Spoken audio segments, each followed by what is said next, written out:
Assalamualaikum warahmatullahi wabarakatuh. Selamat ketemu kembali dengan saya Ahmad Bahar, pengelola sebuah channel yang bertema tentang dunia kepolisian. Jadi tampaknya makin menarik saja nih dunia kepolisian, dan saya kira banyak hal, banyak sisi-sisi yang masih tersembunyi, belum terungkap, belum terpublikasikan, dan itu bukan misteri sebenarnya, tetapi masih menjadi sebuah rahasia alam semesta. Kok rahasia apa sih? Iya, karena ada banyak hal yang tak terucap tetapi dilaksanakan. Sebaliknya, ada banyak hal dilaksanakan tetapi tak terucap. Itulah sisi lain di kehidupan kepolisian yang saya coba kulik, saya coba bahas, saya coba kaji. Semoga dengan kajian, dengan pembahasan, dengan pemberitaan, itu akan menjadi bahan renungan, bahan inspirasi, ya menambah pengetahuan juga. Kali ini saya membahas seorang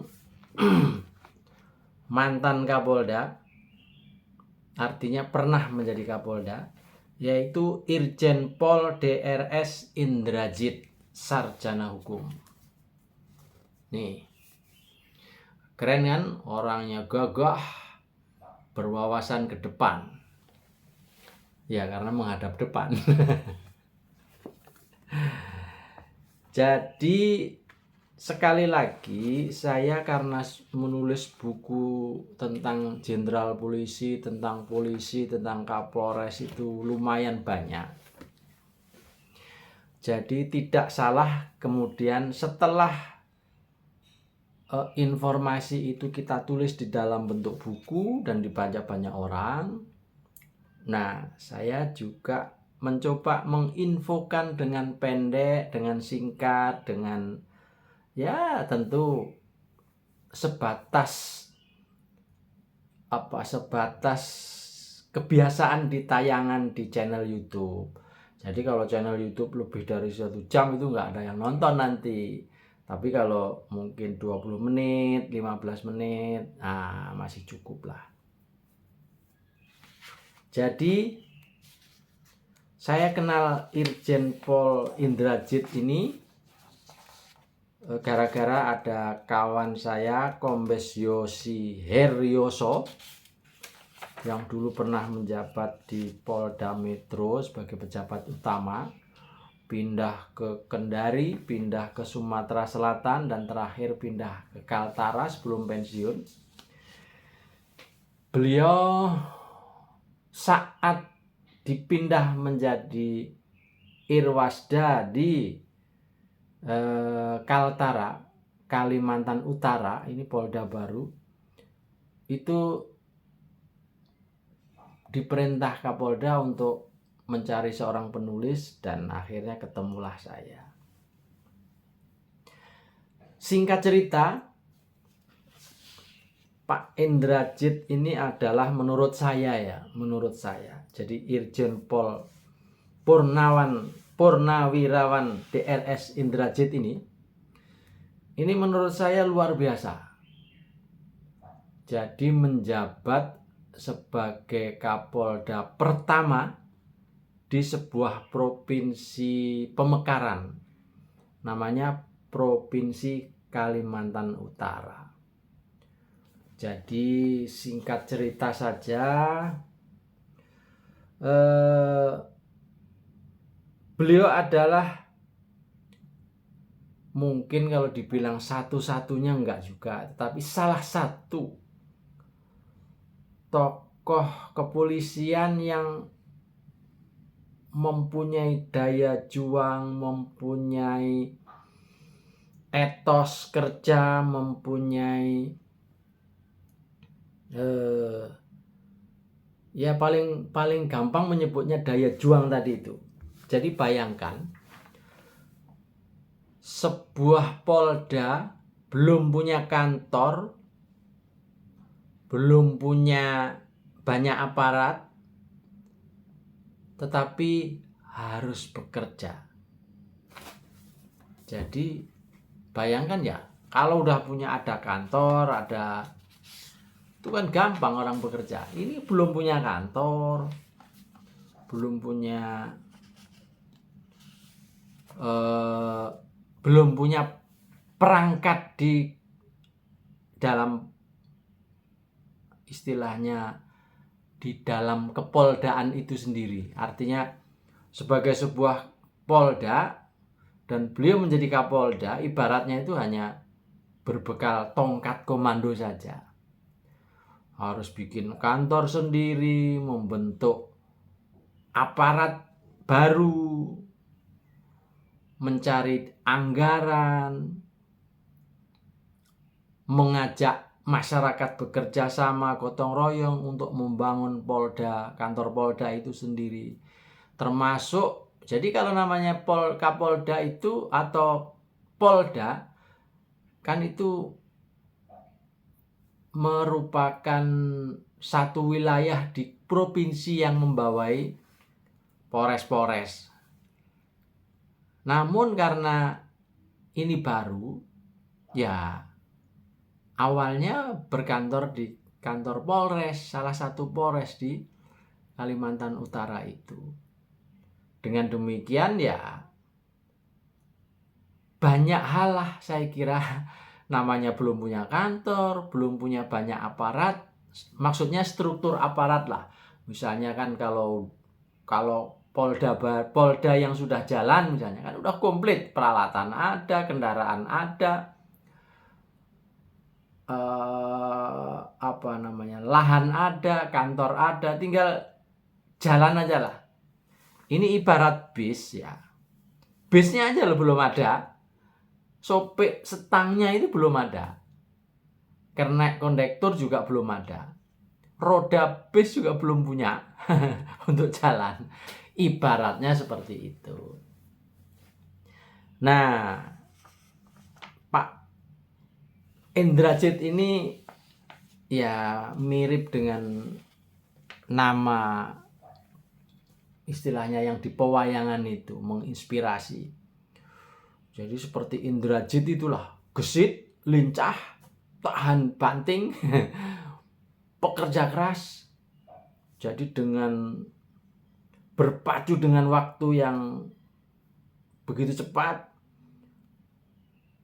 beliau mencoba menyelesaikan segala macam kerjaan dijadikan satu. Jadi mungkin kalau Kapolda yang lain sibuk nangkep apa, menyelidiki atau mengamankan atau melayani kebutuhan masyarakat dalam dunia pelayanan yang memang seharusnya dilakukan oleh sebuah kantor kepolisian. Tapi tentu karena ini kantor belum ada, karena ini banyak anggaran juga nggak ada, maksudnya anggaran dari pemerintah pusat gitu. Nah, dengan the power of kepepet, ini ternyata Pak Indrajit itu menggunakan itu juga. Jadi pada saat kami ketemu tuh saya melihat auranya, memang orangnya itu pengen cepat semua ya. Cepat. Bikin buku ya cepat gitu. Nah, memang bikin bukunya beliau ini salah satunya adalah karena tidak lama lagi saat itu akan pensiun. Dan akhirnya bukunya diberi judul Balas Budi untuk Negeri.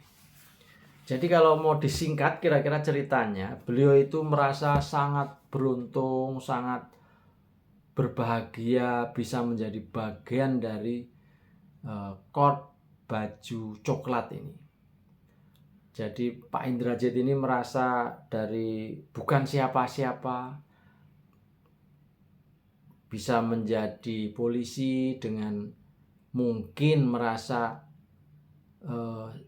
dimudahkan jalannya, mulai daftarnya, mulai penugasan pertama, mulai segala macam, beliau merasa sangat dimudahkan.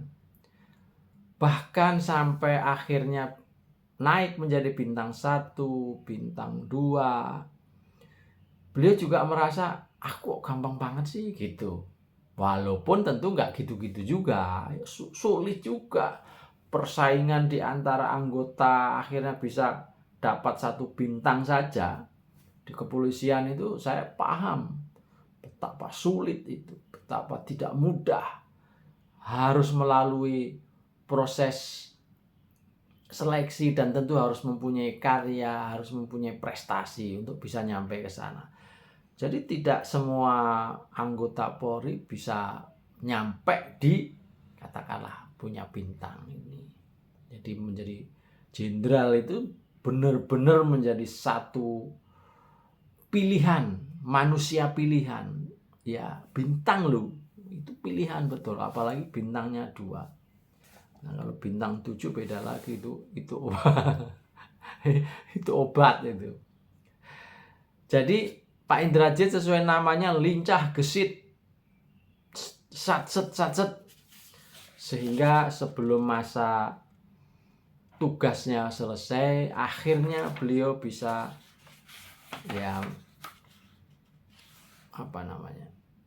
bisa berbangga, bisa menyelesaikan, membuat kantor, kemudian melengkapinya dengan berbagai macam peralatan perkantoran yang seharusnya ada di sebuah polda. Jadi dari nol tanpa biaya pemerintah, kemudian bisa berdiri tegak, gagah, keren. Penampakan dari Polda Kaltara itu sendiri, saya kira ini sesuatu yang luar biasa sekali. Dan untuk itu beliau memberi judul di bukunya ini yaitu Balas Budi untuk Negeri. Artinya beliau sudah merasa banyak hal, mendapat kemudahan, mendapat fasilitas dari negara. Kapan lagi ini saya berbalas budi untuk negeri? Jadi dengan berdirinya kantor Polda yang sangat megah, dengan ada komplek perumahannya juga, perumahan untuk anggota atau pejabat utama. Intinya akhirnya benar-benar menjadi sebuah kantor Polda dengan segala macam pernak-perniknya yang sudah siap untuk berjalan, yang sudah siap untuk digunakan untuk Kapolda-Kapolda berikutnya. Itulah yang dikerjakan oleh Pak Indrajit tanpa bantuan pemerintah pusat. Nah, kalau sudah ada anggaran, sudah ada modal, sudah ada ini, ya gampang mau jalanin. Tapi bayangkan dari tanah lapang, ya memang akhirnya menggunakan bekas kantor DPRD atau DPR provinsi yang belum digunakan, akhirnya dihibahkan kepada kepolisian dan didesain, dirubah, ini menjadi sebuah kantor Polda. Saya kira tidak gampang juga ya, bagaimana nego kepada DPR, bagaimana nego kepada para pihak, kemudian bagaimana minta bantuan swasta, bagaimana partisipasi masyarakat, merasa memiliki terhadap kantor Polda ini, saya kira luar biasa. Dan itulah salah satu yang dikerjakan Bapak Irjen Pol Indrajit, salah satu tokoh yang saya kira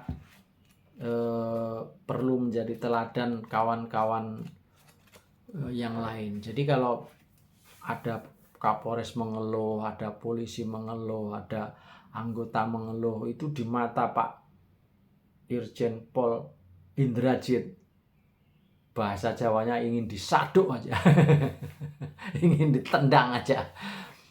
Beliau itu orangnya nggak sabaran, tapi tujuannya bagus, supaya benar-benar bagaimana balas budi untuk negeri itu benar-benar terwujud. Saya kira itu kawan-kawan, teman-teman anggota Polri dimanapun berada, ayo menjadi orang yang bekerja keras, ayo mengabdi kepada bangsa dan negara, ayo berjuang dengan ikhlas, bahwa dalam perjuangan nanti akan mendapat imbalan dari Allah Subhanahu wa Ta'ala. Jadi jangan mengharap imbalan dari manusia, dari kegiatan kita sebagai pengabdian di kepolisian itu, tapi kita hanya berharap kepada Tuhan yang Maha Kuasa. Sekali lagi, ayolah kita menjadi polisi yang jujur, ayolah melayani, ayolah melindungi masyarakat. Dengan demikian, kira-kira ya itulah bagian dari sebuah balas budi kita, atau balas budi Anda sebagai anggota Polri yang telah mendapat banyak fasilitas dan kenikmatan hidup. Saya Ahmad Bahar. Assalamualaikum warahmatullahi wabarakatuh.